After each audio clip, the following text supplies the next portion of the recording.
अरे राम राम राम राम। कितनी जोर की बारिश हो रही है। 2 दिनों से यह बारिश तो रुकने का नाम ही नहीं ले रही है। मुझे लगता है अब जल्दी ही मेरी छत से पानी टपकने लगेगा।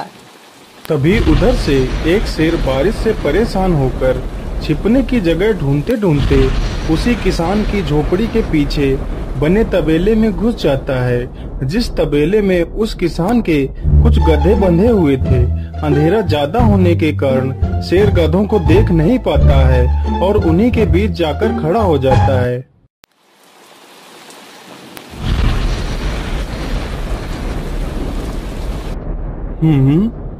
यहाँ से तो किसी मनुष्य की आवाज आ रही है। चलो चुपचाप बैठा रहता हूँ, जैसे ही यह आदमी मेरे करीब आएगा मैं इसे खा लूंगा। हाय हाय हाय, यह बारिश कब रुकेगी? ऊपर से यह टपका भी आ गया। अब मैं क्या करूं? इस टपके से कैसे बचूं? इतना तो डर मुझे शेर और बाघ से भी नहीं लगता है जितना डर मुझे इस टपके से लगता है। अरे यह टपका कौन है? मुझे लगता है यह टपका तो मुझसे भी ज्यादा खतरनाक है। तभी तो यह आदमी शेर और बाघ से ज्यादा इस टपके से डर रहा है। चलो जल्दी से मैं यहाँ से निकल लेता हूँ, नहीं तो कहीं टपका ने मुझे देख लिया तो मेरी खैर नहीं। ओहो, अब मैं इस टपका से कैसे बचूं? चलो जल्दी से मैं अपनी मौसी के घर चला जाता हूँ।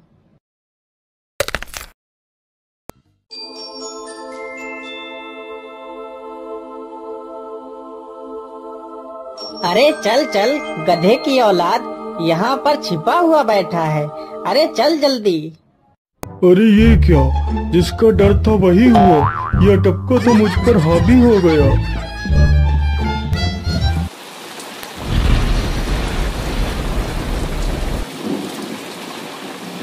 कैसे बचूं? कैसे बचूं? इस टपका से मैं कैसे बचूं? हे भगवान मेरी सहायता करो, मुझे इस टपका से बचाओ। मैं आज के बाद किसी प्राणी को नहीं मारूंगा। मैं मांसाहार छोड़ के शाकाहारी बन जाऊंगा। भगवान मेरी रक्षा करो। शेर को दौड़ते दौड़ते रात से सुबह हो जाती है।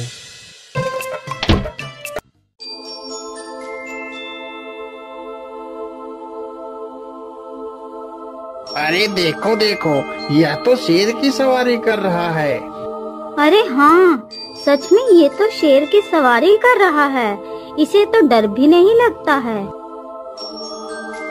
अरे उधर तो देखो जरा, यह आदमी कितना बहादुर है। यह आदमी शेर की सवारी कर रहा है। जिस शेर को देखकर हमारी धोती आगे से गीली और पीछे से पीली हो जाती है, यह तो उसकी सवारी कर रहा है। ये गांव के लोग भी ना पागल हो गए हैं जो इस गधे को शेर। अरे बाप रे, यह तो सच में एक शेर है। हे भगवान मेरी रक्षा करो, शेर तो मुझे खा ही जाएगा। राम राम राम राम राम, अब क्या होगा? इस शेर से कैसे बचूं? अरे यह तो एक बरगद का पेड़ है। यही अच्छा मौका है, जल्दी से इस बरगद की जड़ पकड़कर ऊपर चढ़ जाता हूँ।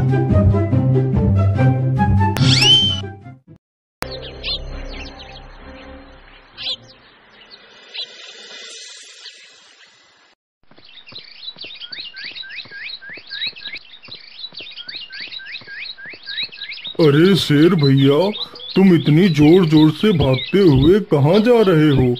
आप तो बहुत डरे हुए लग रहे हो। आप तो जंगल के राजा हो, आपको किसका भय है? टपका, वो टपका मेरी जान के पीछे पड़ा है। अरे शेर भैया जरा मुझे बताओ, वो टपका है कहाँ? अरे भालू भैया, वो टपका मेरी पीठ से उतरकर उस बरगद के पेड़ पर चढ़ गया है। उसने मुझे रात भर खूब दौड़ाया है। वो तो भगवान का शुक्र है कि मैं जिंदा बच गया। चलो शेर भैया, मुझे उस टपके के पास ले चलो, जरा मैं भी तो देखूं आखिर ये टपका है कौन। अरे नहीं भालू भाई, बड़ी मुश्किल से तो मेरी जान बची है। मैं अपनी जान फिर जोखिम में नहीं डालूंगा। तुम्हें जाना है तो जाओ। अच्छा, ठीक है शेर भाई, तुम यहीं रुको। मैं अभी बरगद के पेड़ पर देखकर आता हूँ, आखिर ये टपका है कौन। जाओ बच्चू, जब वो टपका तुम्हारे ऊपर हावी होगा तो पता चलेगा। अरे कहाँ है यह टपका जिसने राजा जी की हवा टाइट कर दी। चलो इस पेड़ पर चढ़कर देखता हूँ। अरे बाप रे बाप, शेर क्या अकेला कम था, जो ये भालू भी आ गया। मुझे लगता है कि आज मेरी मौत निश्चित है। भालू पेड़ पर उल्टा होकर चढ़ने लगता है, तभी किसान और तेज से कांपने लगता है। कांपने की वजह से किसान के हाथ से छड़ी छूट जाती है और उल्टा होकर चढ़ रहे भालू के पिछवाड़े पर जा लगती है। भालू धड़ाम से जमीन पर गिरता है।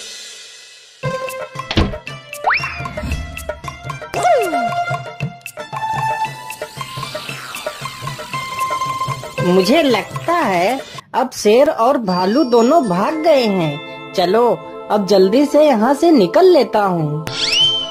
सारे राज्य में यह बात फैल गई कि हरिया किसान बहुत ही बहादुर है और वह शेर की सवारी कर लेता है। धीरे धीरे यह बात राजा तक पहुँच गई।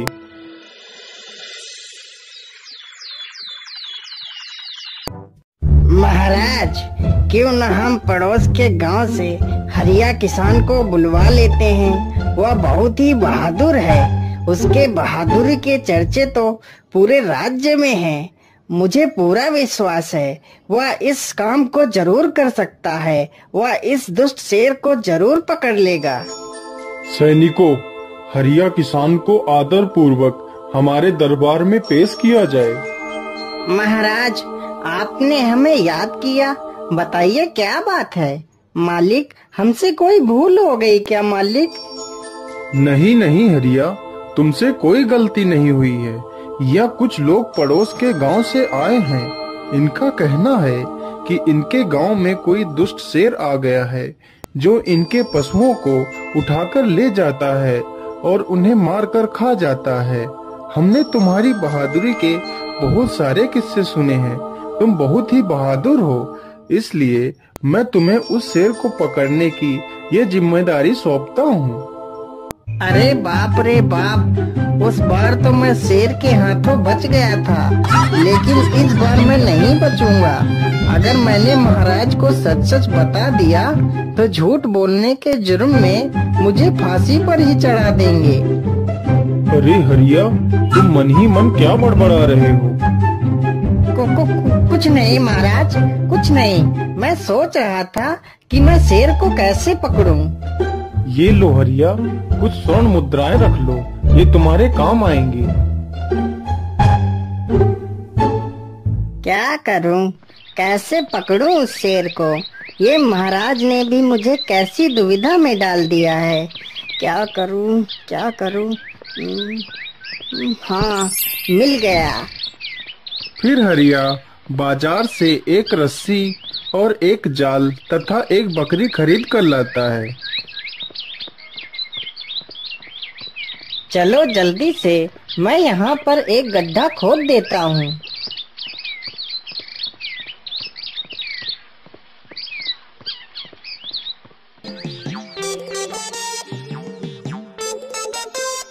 गड्ढा तो खोद दिया। चलो अब जल्दी से इस बकरी को रस्सी से बांध देता हूँ।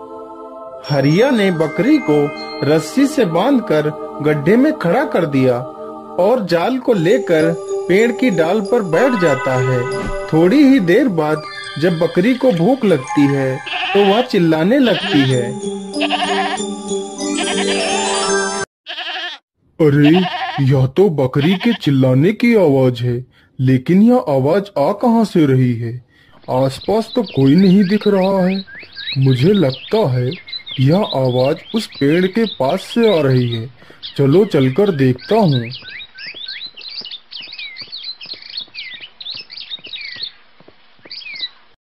अरे वाह, आज तो शिकार मेरे पास खुद चलकर आ गया। शेर तुरंत ही बिना देर किए हुए गड्ढे में छलांग लगा देता है। तभी किसान तुरंत ही बकरी को ऊपर खींच लेता है और जाल को गड्ढे के ऊपर गिरा देता है। शेर गड्ढे में ही फंस जाता है। यह देखकर गांव के सभी लोग बहुत ही खुश हो जाते हैं।